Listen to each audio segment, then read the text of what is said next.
బడుగు వర్గాల సొంత ఇంటి కల నెరవేర్చేందుకు ఇందిరమ్మ ఇండ్లు పేరుతో నూతన గృహ నిర్మాణ కార్యక్రమాన్ని ప్రారంభించాం.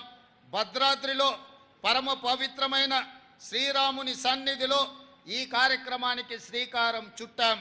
ఈ పథకం ద్వారా ప్రతి నియోజకవర్గంలో కనీసం 3,500 ఇళ్ల చొప్పున ఈ ఆర్థిక సంవత్సరంలో 4,50,000 ఇళ్ల నిర్మాణం లక్ష్యంగా పెట్టుకున్నాం. ఈ పథకం కింద పేదల ఇల్లు కట్టుకోవడానికి 5 లక్షల రూపాయలు ప్రభుత్వం ఉచితంగా చెల్లిస్తుంది.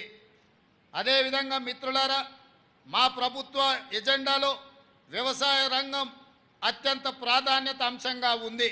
అందుకే ఇటీవల బడ్జెట్లో వ్యవసాయ అనుబంధ రంగాలకు భారీ మొత్తంలో 72,659 కోట్ల రూపాయలు కేటాయించాం. ఆహార ధాన్యాలతో సహా వివిధ పంటల ఉత్పత్తుల దిగుబడులను పెంచడం ద్వారా రైతన్నల ఆదాయం పెంచేందుకు మా ప్రభుత్వం కృషి చేస్తుంది. రైతులకు కావలసిన ఎరువులు, విత్తనాలు ప్రాథమిక వ్యవసాయ సహకార పరపతి సంఘాల ద్వారా పంపిణీ చేస్తున్నాం. ఈ ఏడాది వానకాలం పంటకు జూలై 24 నాటికి 11,85,000 మెట్రిక్ టన్నుల ఎరువులు పంపిణీ చేశాం. ఇప్పటికీ ఇంకా 10,65,000 మెట్రిక్ టన్నుల ఎరువులు అందుబాటులో రైతులకు ఉన్నాయి.